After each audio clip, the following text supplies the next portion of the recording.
स्वयंभू करके एक कार्यक्रम अरविंद थिएटर जम्मू में हुआ, जिसको भविष्य एकेडमी ने in collaboration with Jammu Kashmir art culture and language के साथ मिलके ऑर्गेनाइज किया।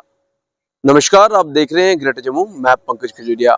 जम्मू जो कभी कला और कलाकारों का हब था, और जिस प्रकार से बीते दशकों में यहाँ से कला और कलाकार दोनों गायब होते दिख रहे हैं, तो बड़े सारे ऐसी संस्थाएं हैं जो सामने आके कला को दोबारा रिवाइव करने का प्रयास जो है वो मंदिरों के शहर जम्मू में कर रहे हैं। उसी में से एक संस्था भविष्य एकेडमी, जिसने आज कथक के संदर्भ में कार्यक्रम रखा in collaboration with Jammu Kashmir art culture and academy, जिसमें मुख्य अतिथि के तौर पे एमएलए जम्मू ईस्ट युद्धवीर सेठी व प्रिया सेठी जो एक्स मिनिस्टर हैं वो थे, वो शीतल नंदा मौजूद थे। क्या कुछ पूरा कार्यक्रम रहा, ये देखिए।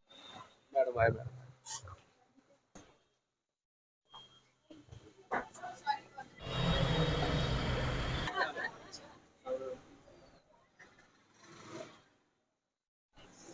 सबके लिए हमारे बीच में उपस्थित हो चुके हैं हमारे आज के मेहमान। सो आज हम इन्हें दिखाएंगे कि हम कितने तैयार हैं।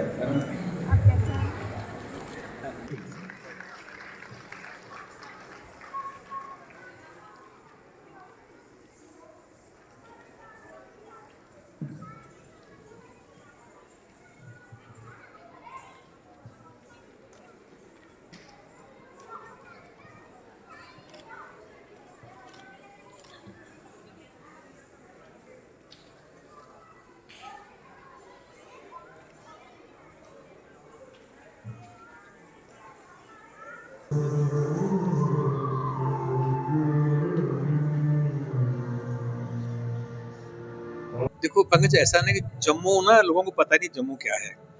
जहाँ हम खड़े हैं ना, ये अभिनव थिएटर है। ये अभिनव गुप्त जो है ना, किसी को पता नहीं अभिनव थिएटर नाम क्यों पड़ा है। ये अभिनव गुप्त के नाम से पड़ा हुआ है।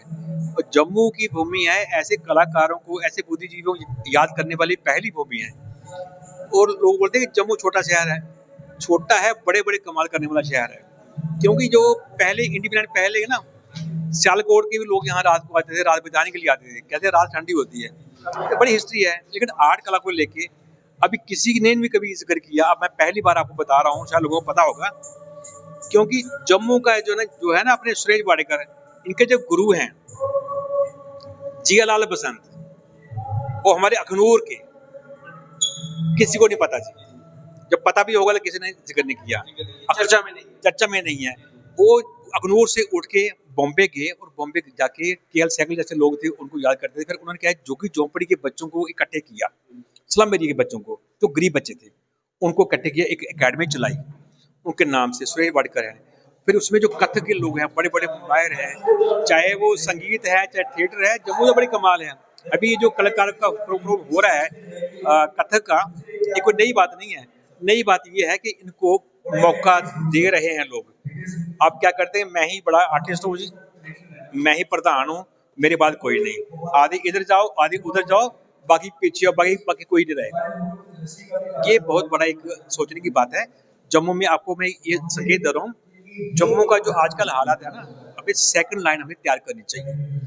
युवा जैसे आप युवा हो, आपसे जो बड़े हैं वही रहेंगे सारी उम्र, 80 साल तक 90 साल तक वही रहेंगे। यार छोटों को भी मौका दो ना, नहीं दोगे ना वो परंपरा कायम नहीं रहती। परंपरा एक खिलाफ जाता है, वैक्यूम नहीं होना चाहिए। गुस्सा दिख रहा है, लेकिन आपने कहा कि हमने शागिर्द तैयार किया। आपकी बातों को मैं इसी से जो है वो कंक्लूड करूंगा। लेकिन शागिर्दों का नाम तो हो गया, लेकिन जो उस्ताद थे वो गायब हो गए और उनका पता भी नहीं है। लेकिन जो उस्ताद गायब इसलिए होते हैं कि शागिर्द जब उस काबिल हो जाते हैं तो ठीक है, उनको भी आना चाहिए। अब थोड़ा एक साइड वो थोड़ा साइड ही उनको थोड़ा आशीर्वाद देना चाहिए। युवाओं में बहुत कला है, मौका देना चाहिए।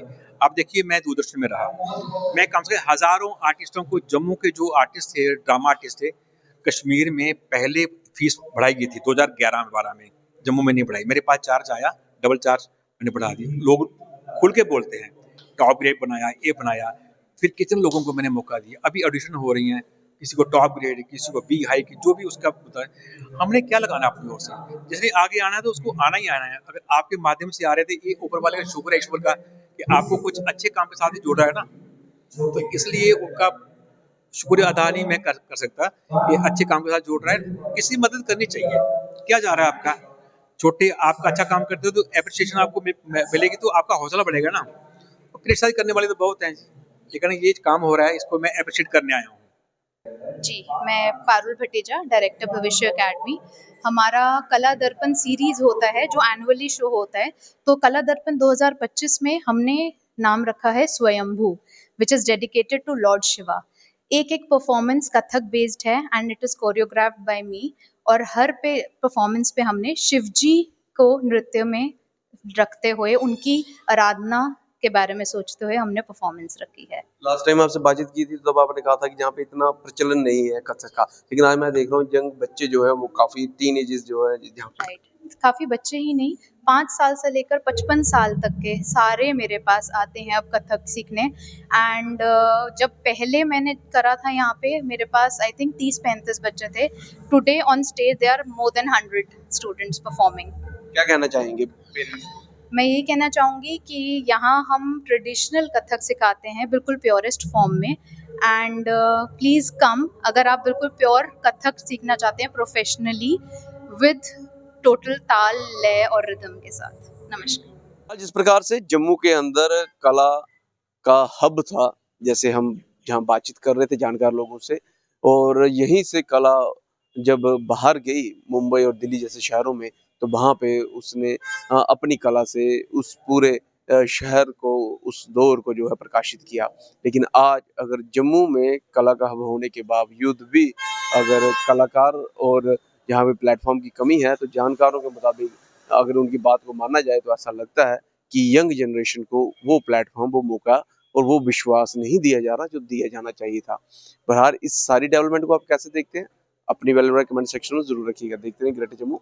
कैमरा पर्सन उमेश सिंह के साथ मैं पंकज खजुरिया। जय हिंद।